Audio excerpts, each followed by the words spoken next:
هو الدكتور بارت إيرمان. Dr. Ehrman, how often the audience you speak to consider your work, academic work, as an insult to their faith? Usually that's only when I'm doing a public debate. Because usually when I do a debate, it's almost always with an conservative evangelical Christian. Yeah.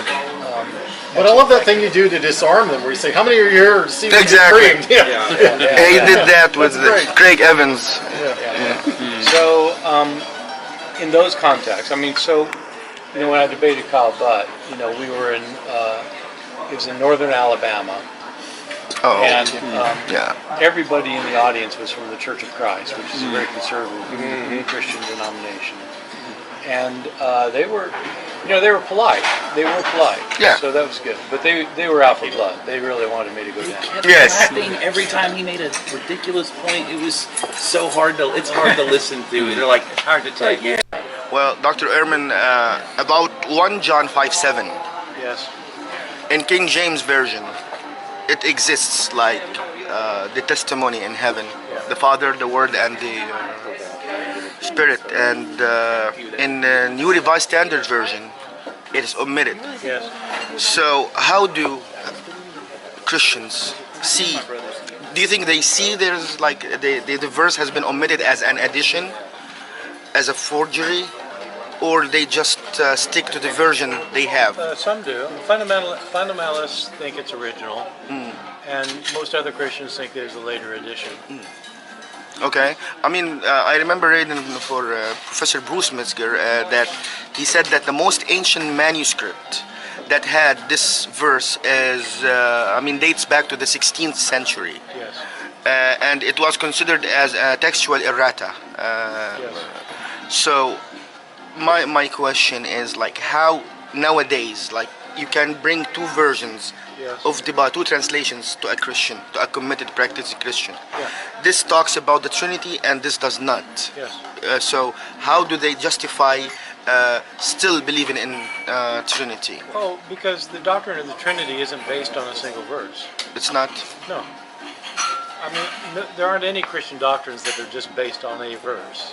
Christian doctrines are based on looking at the wide range of authorities, including biblical authorities, so that the doctrine of the Trinity is because there are places where you have the Father, the Son, and the Spirit that are mentioned, like in Matthew 28. And there are passages that show that Christ is God, and there are passages that show that the Spirit is God. And so if you've got Father, Son, and Spirit, and they all can be shown. So they just mix them up together and they come Trying up to justify a monotheistic religion. you develop a theology based on a wide. If you're a biblically oriented person, you base your theology on a wide range of biblical texts, not just on one verse. That's why. When I do these debates about whether we have the original New Testament, and Dan Wallace says, there's not a cardinal doctrine of Christianity that depends on any textual variant. And that's convincing to people. They think, oh, well, how about that, huh? How about that, huh? And it's like, well, yeah, but I mean, that's absolutely true, but so what? I mean, that's not what I'm talking about. I mean, that's also like you can just say that there's no cardinal Christian doctrine that's based on the books of Numbers, 1 Peter, and Hebrews. But what if you woke up tomorrow morning and your Bibles didn't have Numbers, 1 Peter, and Hebrews? Would you think that was significant? No, it wouldn't matter at all because there are no Christian. No, of course you think, oh my God, we're missing these books. Well, Craig Evans said in his debate with you, it doesn't matter. I mean, the mistakes are not that impacting the general idea of the verse. That's right. Okay. بسم الله الرحمن الرحيم. السلام عليكم ورحمة الله وبركاته. اليوم كان عندنا فرصة رائعة إنه نلتقي بأحد أهم نقاد العهد الجديد الدكتور بارت إيرمان. I was saying today we had the chance to meet one of the most recognized critics of the New Testament, Dr. Bart Ehrman. It's been a pleasure to have you here. Well, thank you. I've enjoyed our time together. Well, it's been a great chance. The question is that throughout your work, like for 40 years, we noticed that your main problem about trust in the Bible and the authenticity of the Bible is the technique of transmission. which is we don't have the originals. We don't know who wrote the Bible or who are the scribes who copied the manuscripts. There is a parallel transmission technique in transmitting the holy verses or the holy scriptures, which is followed by the Muslims, by transmitting the Quran and the traditions of their prophet. Have you ever considered looking at their techniques in transmission, because they do claim that it is uneritable?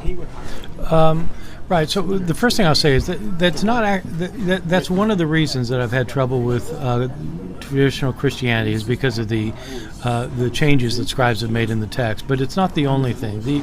Another issue is the internal discrepancies that you find within the New Testament and within the Bible, and I do know that the Quran has been faithfully transmitted over the centuries, and for some reason Christians decided not to transmit their book as faithfully. But what I would say is that they certainly could have if they wanted to. Jews, of course, through the Middle Ages transcribed the Hebrew Bible faithfully, and for some reason Christians just didn't do that. There's not really not a lot to be done with the Quran, because I mean so many of these manuscripts are just the same. So there's not a lot of scholarship to do, because I mean with the New Testament though, you have all these thousands of manuscripts that are all different from each other. So that makes the scholarship more interesting. Well, speaking about the publicity of your work, definitely, if it's compared to your professor, Bruce Metzger, you can notice that you have a wider audience than the time. Do you think that the reason for that is that people are more interested in discovering the historical side of the Bible, whether we should trust it or not as historically? So Bruce Metzger was very interested in the history of early Christianity and was quite an expert in the history of early Christianity, and I started getting interested myself in the history of Christianity by studying with Bruce Metzger. I think the difference is that I have intentionally written books for general audiences, books that are meant to be published more broadly, and he tended to write more books for scholars. And so I think he didn't have as broad of an audience for that reason. Well, in your post yesterday, you mentioned that there is like books for trade and books for general audience and books for PhD students and grad students. How do you view, or how do you deal, or how you argue a certain or the same info on each level, the audience, the trade, and the grad? Right. So I think for different audiences you have to write at different levels, and so with scholars you can assume certain levels of jargon. There are certain assumptions that you can make. You don't have to explain what your assumptions are. If you're writing for a general audience, of course people aren't trained in the field, and so they don't understand a lot of the assumptions that are, and so you have to explain a lot more. And so it isn't that the ideas necessarily are simpler. It's just that the explanations have to be simpler. Well, thank you very much. You know how long I've been waiting for this day. Okay, Thank you, Dr. Ehrman. Thank you very much.